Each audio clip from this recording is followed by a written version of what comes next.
வணக்கம். இன்னைக்கு நாம கொஞ்சம் ஆழமான, ஆனா நம்ம அன்றாட வாழ்க்கையோட ரொம்ப நெருக்கமா சம்பந்தப்பட்ட ஒரு விஷயத்த பத்தி பேச போறோம். அதுதான் ஏமாற்று பொருளாதாரம், அதாவது டிசெப்டிவ் எக்கனாமிக்ஸ். நம்மளுக்கே தெரியாம இந்த நவீன நுகர்வோர் கலாச்சாரம் நம்ம வாழ்க்கையை எப்படி ஆக்கிரமிச்சிருக்கு அப்படிங்கறத அலச போறோம். தயாரா? வாங்க ஆரம்பிக்கலாம்.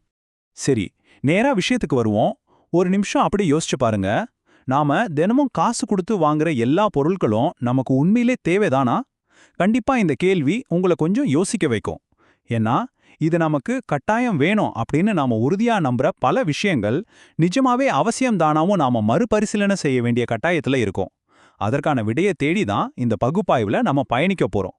முதல் பகுதி உடலின் எளிய மொழி.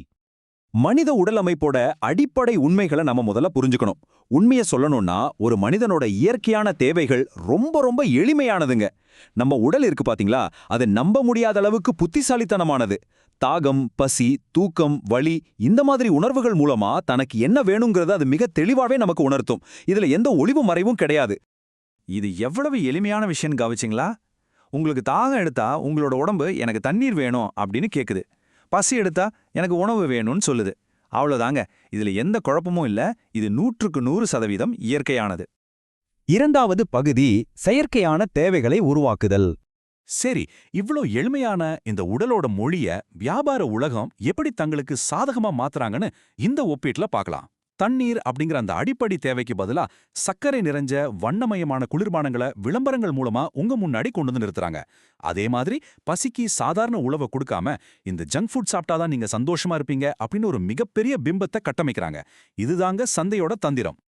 இப்போ இதுல ரொம்ப இன்ட்ரெஸ்டிங்கான அதே சமயம் அதிர்ச்சியான விஷயம் என்னன்னு பாத்தீங்கன்னா, நமக்கு தேவையே இல்லாத ஆயிரக்கணக்கான செயற்கையான தேவைகள் நம்ம மேல திணிக்கப்படுது. ஒரு சாதாரண ஆடம்பர பொருளை அத்தியாவசியமான ஒண்ணா மாத்துறாங்க.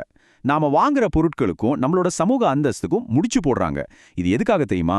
நம்ம மனசை எப்போதுமே ஒருவித அதிருப்தியிலேயே வச்சிருந்தாதான் நாம தொடர்ந்து பொருட்களை வாங்கிட்டே இருப்போம். இது ஒரு பெரிய சுழற்சி. மூணாவது பகுதி சுலபம் அல்ல என்ற மாயை.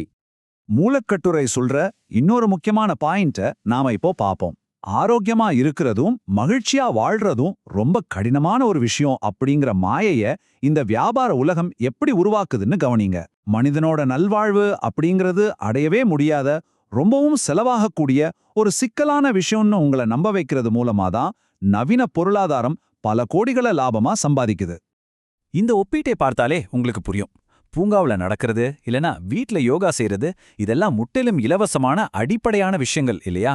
ஆனா அதை விட்டுட்டு ஆயிரக்கணக்கில் செலவு செஞ்சு ஜிம் மெம்பர்ஷிப் வாங்குறதும், பிராண்டட் ஷூக்கள் போடுறதும், விலையுயர்ந்த சப்ளிமெண்ட் சாப்பிட்றதும் தான் கட்டாயங்கிற ஒரு மாயை வியாபாரமாக்கப்பட்டிருக்கு. அதாவது இலவசமான தீர்வுகள் மறைக்கப்பட்டு காசு கொடுத்து வாங்கக்கூடிய தீர்வுகள் மட்டுமே இங்க முன்னிலைப்படுத்தப்படுது. நான்காவது பகுதி அமைப்பின் கருவிகள். சரி, இந்த மாயையை தொடர்ந்து எப்படி தக்க வைக்கிறாங்க? அதுக்கான கருவிகள் என்னென்ன? நாம பொதுவா பார்க்குற 3 அமைப்புகளை இந்த கட்டுரை விமர்சிக்குது. முதல்ல கல்வி முறை.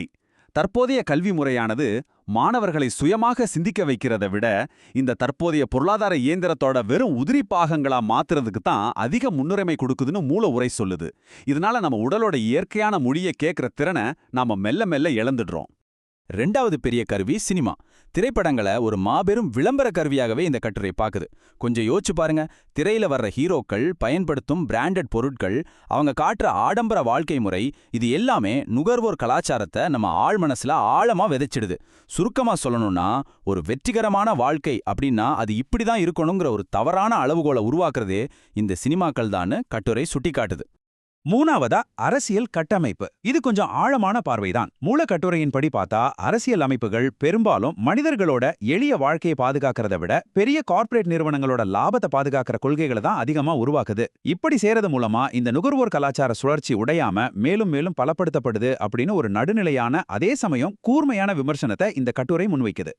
ஐந்தாவது மற்றும் இறுதி பகுதி உண்மையான விழிப்புணர்வுக்கு திரும்புதல். இவ்ளோ பெரிய சிக்கல்ல இருந்து நம்ம எப்படி வெளியே வர்றது? அதுக்கான விழிப்புணர்வு என்ன? அதை பத்தி பார்ப்போம். இன்னைக்கு நம்ம நிலைமை என்ன தெரியுமா? நாலா பக்கமும் விளம்பரங்கள், சமூக வலைத்தளங்களோட இரைச்சல், கலாச்சார திணிப்பு. இந்த சத்தத்துல நம்ம சொந்த உடலோட அடிப்படை தேவைகளை நம்ம காது கொடுத்து கேட்கறதே மறந்துட்டோம். இந்த முடிவில்லாத இரைச்சல்கள் தான் நம்மள இந்த ஏமாற்று பொருளாதாரத்தோட எப்பவுமே இணைச்சு வச்சிருக்கு. இந்த இடத்துல ஒரு அற்புதமான வரியை நான் உங்களுக்கு படிச்சு காட்டணும். உண்மையான விழிப்புணர்வு என்பது நம் உடலின் எளிய மொழியை புரிந்து கொண்டு செயற்கையாக உருவாக்கப்பட்ட தேவைகளை கண்டறிந்து அவற்றிலிருந்து விடுபடுவதுதான். ஆமாங்க, இதுல ரொம்ப முக்கியமான விஷயமே இதுதான். நமக்காக விரிச்சு வைக்கப்பட்டிருக்கிற இந்த செயற்கையான ஆசைகளோட வலைய கண்டுபிடிச்சு அதிலிருந்து நாமளே துண்டிச்சுக்கிறதுல தான் நம்மளோட உண்மையான சுதந்திரம் அடங்கியிருக்கு. இப்போ இந்த விளக்கப்பதிவோட இறுதிக்கு வந்துட்டோம். உங்களுக்கான ஒரு முக்கியமான கேள்வி இதுதான். இன்னைக்கு முதல் உங்க உடலோட அந்த எளிய மொழியை கேட்க தொடங்குவீங்களா? உங்களோட அன்றாட பழக்க வழக்கங்களை ஒரு நிமிஷம் யோசிச்சு பாருங்க. உங்களுக்கு நிஜமாவே என்ன தேவைங்கிறத நீங்களே மீண்டும் கண்டறியுங்க. இந்த ஆழமான சிந்தனையோட இன்றைய பகுப்பாய்வை நம்ம நிறைவு செய்யலாம். தொடர்ந்து கத்துக்கோங்க, விழிப்புணர்வோடு இருங்க. மீண்டும் அடுத்த ஒரு சிறப்பான விளக்கப்பதிவுல சந்திப்போம்.